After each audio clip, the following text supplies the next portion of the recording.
Welcome back. Bulletin का आगाज करेंगे अहम खबर से। पीटीआई की मरकजी क़यादत को 9 मई के एक और केस में सजा।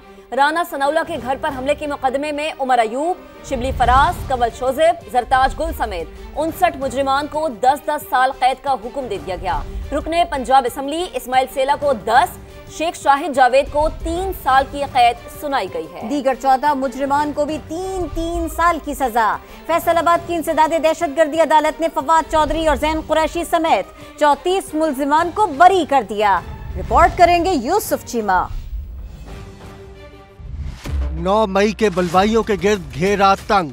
फैसलाबाद की इंसदादे दहशतगर्दी अदालत ने 9 मई को साबिक वजीर दाखिला राना सनाउल्लाह के घर पर हमले के मुकदमे का फैसला सुना दिया।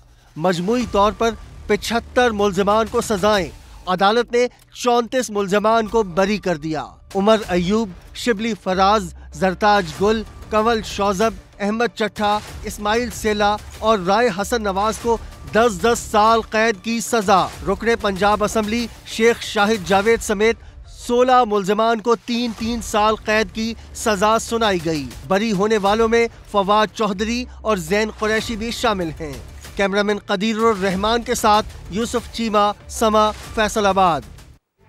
गिरफ्तारियों से मजीद तनाव बढ़ रहा है। पीटीआई चेयरमैन बैरिस्टर गोहर की गुफ्तगू। कहा, मामला ठीक करने की कोशिश कर रहे हैं, लेकिन कोई ऐसा है जो मामला ठीक नहीं होने दे रहा। सूरत हाल इस वक्त बहुत गंभीर है। सियासी कशमकश अभी तक ख़त्म नहीं हुई है। इस तरह जो पोलराइजेशन है वो रोज़ बरोज़ बढ़ रही है। मैंने हमेशा से कहा है कि मुफाहिमत होनी चाहिए, कोई बात आगे बढ़नी चाहिए, लेकिन जिस तरीके से हम कोशिश करते हैं कि चीज़ें कूल डाउन हो जाए, कोई कोशिश कर रहा है कि ये हीट बरकरार रहे, इसमें तपश आ जाए, इसमें ज़्यादती आ जाए, इसमें मज़ीद तनाव आ जाए। सलमान अकरम राजा का बतौर पीटीआई सेक्रेटरी जनरल ओहदे से अलहदगी का फैसला। समाजी राबिते की वेबसाइट एक्स पर जारी पैगाम में लिखा, कल बानी पीटीआई से ओहदे से अलहदगी की गुजारिश करेंगे। आज ऐसा फैसला हुआ जो मुझसे दो टोक फैसले का तकाजा करता है। पार्टी के लिए वकालत की खिदमात बिला मुआवजा जारी रखेंगे। सलमान अकरम राजा ने कहा, उनकी जिंदगी खुली किताब है, कोई अमल किसी उसूल से मुतसादिम नहीं। फिक्री और मुआशी दियानत पर समझौता किसी सूरत कबूल नहीं। सलमान अकरम राजा ने अली बुखारी के जरिए बानी पीटीआई को ओहदा छोड़ने की दरखास्त की थी, जो बानी ने मुस्तरद कर दी थी। खैबर पख्तूनख्वा असम्बली में मखसूस नशिस्तों पर मुंतखब अरकान के दोबारा हल्फ लेने पर डेड लॉक बरकरार। हुकूमती टीम का दोबारा हल्फ लेने पर इसरार, अपोजिशन जमातों का इंकार। मुज़ाकरात बेनतीजा खत्म। डिप्टी स्पीकर के कहने के बावजूद ऐवान में अपोजिशन का कोई रुकन हल्फ लेने के लिए खड़ा न हुआ। इजलास का बायकॉट करके वॉकआउट कर गए। अपोजिशन लीडर डॉक्टर इबादुल्ला कहते हैं, सब अरकान हल्फ ले चुके, अब दोबारा नहीं लेंगे।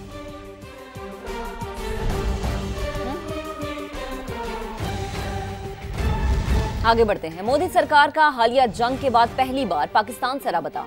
भारतीय हाई कमीशन ने दरियाओं में मुमकिन सैलाबी सूरत हाल से आगाह कर दिया। दफ्तर खारजा ने इंडस वाटर कमिश्नर के बजाय सफारती जराए से मालूमात फराहमी को तशवीशनाक करार दिया। कहा, भारत सिंध तास मुआहदे पर मिनोअन अमल का पाबंद है। एक तरफा गैर कानूनी मुअत्तली से खित्ते का अमन दाव पर लग सकता है। इस्लामाबाद से रिपोर्ट देखिए।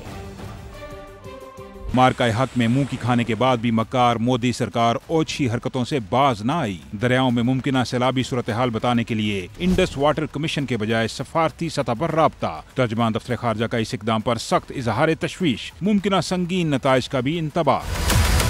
तर्जमान दफ्तर खारजा के मुताबिक भारत ने 24 अगस्त को सैलाब की वार्निंग दी। मालूमात इंडस वाटर कमीशन के जरिए नहीं बल्कि सफारती जराए से दी गयी। तर्जमान ने वाजे किया कि भारत सिंध तास मुआहदे की तमाम शिकों की मुकम्मल तामील का पाबंद है। मुआहदे को यकतरफा तौर पर इल्तवा में रखने का ऐलान बैन अल-अक़वामी कानून की संगीन खिलाफ वर्जी करार दिया। भारत के इस इकदाम से जनूबी एशिया में अमन व इस्तेहकाम पर मनफी नताइज मुरतब हो सकते हैं। वजारत आबी वसाइल के मुताबिक दरियाए सतलुज में भारत की जानिब से पानी छोड़े जाने के बाद शदीद तुग़यानी का खतरा है। वजारत ने इंतबाही खत जारी करते हुए 27 मुतल्लिका वजारतों और इदारों को फौरी इक़दामात की हिदायत कर दी है, ताकि किसी भी हंगामी सूरत हाल से बर वक्त निपटा जा सके। भारत से छोड़े गए सैलाबी रेले से दरिया सतलुज बिफर गया। गंडा सिंह वाला के मकाम पर ऊंचे दर्जे का सैलाब। पानी की आमद 1,37,770 क्यूसेक रिकॉर्ड। कई देहात ज़ेरे आब। आरज़ी बंद टूटने से हजारों एकड़ ज़राई अराजी को नुकसान पहुंचा। चूनिया में दरियाए सतलुज में सैलाब की तबाहकारियां जारी। पानी करीबी देहात में दाखिल हो गया, बिजली का तार गिर गया। पाकपतन और बूरेवाला में तबाही, चिश्तिया रोड पर शिगाफ पड़ गया। सैकड़ों देहात का जमीनी राबिता मुनक़ते। बहावलपुर में दरिया सतलुज की पट्टी पर कायम इलाकों में पानी के बहाव में इजाफा, रेस्क्यू ऑपरेशन तेज। पसरूर में नाला डेक का पुराना बंद टूट गया, हजारों एकड़ धान की फसल मुतासिर होने का खदशा। हेड सुलेमान की, हेड मराला, खानकी और कादिराबाद में ऊंचे दर्जे के सैलाब का अलर्ट जारी। मकबूजा कश्मीर से आने वाले दरियाए तवी में पानी का बहाव बढ़ गया। दरियाए चनाब में मुख्तलिफ मकामात पर दरमियाने दर्जे का सैलाब, दर्जनों देहात डूबने का खदशा। दरिया सतलुज में पानी के बहाव में इजाफे के साथ साथ जमीनी कटाव भी शुरू हो गया। पानी के लेवल में मुसलसल इजाफा बहावलपुर की दरियाई पट्टी पर सैलाब के खदशे को जन्म देने लगा। मजीद जानते हैं एहसन अंसारी से। जी एहसन। जी बिल्कुल, दरिया सतलुज में पानी के बहाव में मुसलसल इजाफा होता जा रहा है और तेजी से पानी के बहाव में इजाफे के साथ साथ जमीन है बड़े पैमाने पर बुर्द होना शुरू हो चुकी है। दूसरी जानिब पानी के रेले में खासी तेजी दिखाई दे रही है।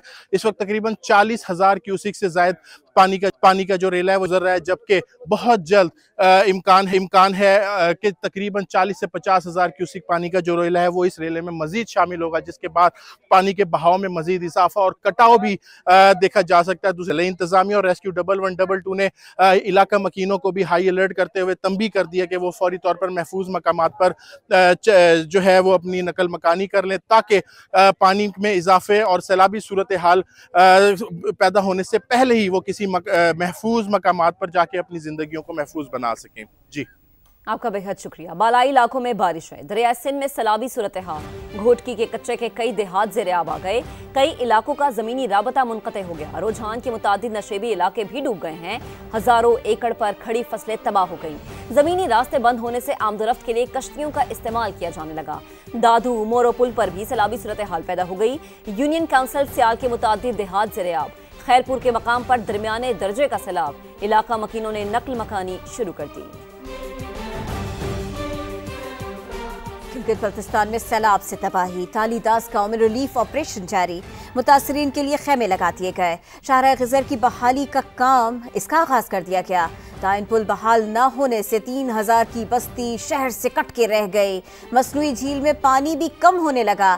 जंगलात की कटाई, इलाके में ग्लेशियर्स पिघलने और क्लाउड बर्स्ट की बड़ी वजह। महकमा जंगलात का एक्शन, करोड़ों रुपए की गैर कानूनी लकड़ी जब्त कर ली।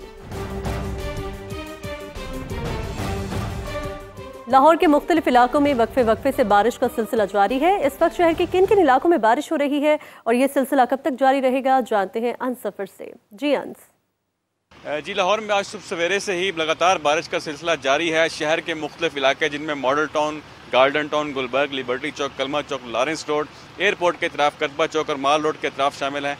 यहाँ पर बारिश हो रही है। अब तक वासा डाटा के मुताबिक मजमूई तौर पर शहर के मुख्तलिफ इलाकों में 20 मिलीमीटर तक बारिश रिकॉर्ड की जा चुकी है। शहर में बारिश होने की वजह से मौसम काफ़ी सुहाना हो चुका है। इस वक्त दर्जा हरारत में भी कमी आई है। शहर का मौजूदा टेम्परेचर जो है वो 25 डिग्री सेंटीग्रेड रिकॉर्ड किया जा रहा है। लाहौर में 6 किलोमीटर फी घंटा की रफ्तार से इस वक्त हवाएं भी चल रही हैं और शहर से गर्मी और हब्स का जोर मुकम्मल तौर पर टूट चुका है। महकमा मौसम याद के मुताबिक लाहौर में मानसून बारिशों का ये स्पेल 27 अगस्त तक बरसने का इम्कान है। दूसरी जानिब PTI ने भी अलर्ट जारी किया है कि हालिया बारिशों के बायस शहर के आसपास के जो दरिया हैं वहाँ पर तुगयानी का भी अंदेशा है। OIC वज़ीर ख़ारिजा काउंसिल ने ग्रेटर इसराइल मंसूबा मुस्तरद कर दिया है। सऊदी वज़ीर ख़ारिजा कहते हैं कि गज़ा में इसराइली फ़ौज की कार्रवाइयाँ बैनुल अक़वामी क़वानीन की खिलाफ वर्जी है। आज़ाद फ़लस्तीनी रियासत का क़याम इंतहाई ज़रूरी है। तुर्की वज़ीर ख़ारिजा ने गज़ा में फ़ौरी जंगबंदी और इमदाद का दाखिला यकीनी बनाने का मुतालबा कर दिया। जद्दा में OIC वज़ीराए ख़ारिजा कौंसिल का गैर मामूली इजलास तुर्किया के वज़ीर ख़ारिजा हाकान फिदान ने सदारत की। इजलास से खिताब में उन्होंने गज़ा में इसराइली कब्जे के मंसूबे को नाकाबिले कबूल करार दिया। सऊदी वज़ीर ख़ारिजा शहजादा फैसल बिन फरहान ने ग्रेटर इसराइल मंसूबे को मुस्तरद करते हुए कहा, आज़ाद फ़लस्तीनी रियासत का क़याम इंतहाई ज़रूरी है। अक़वाम मुत्तहिदा में फ़लस्तीनी मंदूब रियाज मंसूर ने खिताब में गज़ा में इसराइली हमलों की मजम्मत की। उन्होंने कहा, फ़लस्तीन जंग के खात्मे के लिए सऊदी अरब और अमरीका के साथ मिलकर काम करने के लिए तैयार हैं। नायब वज़ीर आज़म इसहाक डार ने सियोनी हुकूमत के ग्रेटर इसराइल मंसूबे को मुस्तरद कर दिया। OIC वज़ीराए ख़ारिजा काउंसिल से खिताब में कहा, गज़ा मासूम फ़लस्तीनियों का कब्रिस्तान बन चुका, फौरी तौर पर पायदार जंग बंदी की जाए। graveyard for innocent lives as well as for the international law, particularly the international humanitarian law. Over 60,000 Palestinians, most of them women and children, have been killed in Israel's brutal military assault. Pakistan strongly condemns these highly escalatory and portentous statements calling for actions that will further aggravate the prevailing grave humanitarian situation and suffering of the civilians in the occupied Palestinian territory. Unfettered, sustained and secure humanitarian access to all civilians in need and the protection of aid workers, medical teams and the UN personnel. Accountability for war crimes and crimes against humanity. Israel must not be allowed to act with impunity in defiance of the UN Charter, international law, including international humanitarian law and the binding measures of the International Court of Justice. आगे बढ़ते हैं। वजीर आजम शहबाज शरीफ ने Benazir income support programme के तहत 1 crore digital wallet का इजरा कर दिया है। डिजिटल वॉलेट्स का इजरा बड़ी पेशरफ्त है। इस प्रोग्राम से बेनज़ीर भुट्टो की रूह को सुकून मिलेगा। जितनी जल्दी पूरी इकॉनमी को कैशलेस करेंगे, उससे करप्शन का खात्मा होगा और मुल्क तरक्की करेगा। आज के जदीद दौर की ये एक बहुत प्रेसिंग रिक्वायरमेंट है कि हम पूरी इकॉनमी को जितनी जल्दी कैशलेस इकॉनमी की तरफ लेके जाएंगे, वक्त की बचत होगी, एफिशिएंसी आएगी, करप्शन का खात्मा होगा और मुल्क बड़ी तेज़ी से आगे बढ़ेगा। डिजिटल वॉलेट का जो निज़ाम जिसका आज आगाज़ किया गया है, मैं समझता हूँ कि सही मानों में मोहतरमा बेनज़ीर भुट्टो शहीद की रूह को मज़ीद आज तक़वियत मिलेगी। ये एक और बड़ा कदम है कैशलेस ट्रांजैक्शन की तरफ। पंजाब में 40 लाख से ज्यादा बच्चों को तालीम देने के लिए नया मंसूबा मंजूर। आलमी बैंक ने पाकिस्तान के लिए 4 करोड़ 79 लाख डॉलर्स ग्रांट की मंजूरी दे दी। मजीद बात होगी समा के नुमाइंदा खुसूसी शकील अहमद से। जी शकील अहमद, बताइए हमें इस बारे में। देखिए, global partnership for education fund की जानिब से आलमी बैंक ने $47.9 मिलियन की ग्रांट मंजूर की है। बुनियादी तौर पर ये पाकिस्तानी करेंसी में 13.5 अरब रुपए बनते हैं। पंजाब में 40 लाख से ज्यादा बच्चों को तालीम देने का नया मंसूबा शुरू किया जाएगा। 30 लाख बच्चे सरकारी स्कूलों के हैं, 8.5 लाख बच्चे गैर रस्मी शोबों से और 1,40,000 जो हैं वो खुसूसी इदारों से हैं। 80,000 स्कूल से बाहर बच्चों को दाखिल किया जाएगा दोबारा, और इसके अलावा 1 लाख से ज्यादा असातिज़ा और स्कूल लीडर्स को तरबियत दी जाएगी। और मंसूबा तवील मुद्दती इंसानी सरमाया की तरक्की और मुआशी तरक्की में मुआवनत फराहम करेगा। जी, बहुत शुक्रिया, आपने इस बारे में बताया। अहम खबर है, कराची में SBCA के इंस्पेक्टर तारिक ने पीपल्स पार्टी मलीर के जनरल सेक्रेटरी इमदाद जोखियों पर तशद्दुद करने का इल्जाम आयद कर दिया। कहते हैं गुलशन हदीद में गैर कानूनी इमारत गिराने के लिए अपनी टीम के हमरा पहुंचा तो उन्हें और उनकी टीम को तशद्दुद का निशाना बनाया गया। इमदाद जोखियों ने इल्जाम को बेबुनियाद करार दे दिया है। मजीद बात करेंगे अपने नुमाइंदे हफीज बलोच ने हमें ज्वाइन किया। हफीज, क्या मामला ये?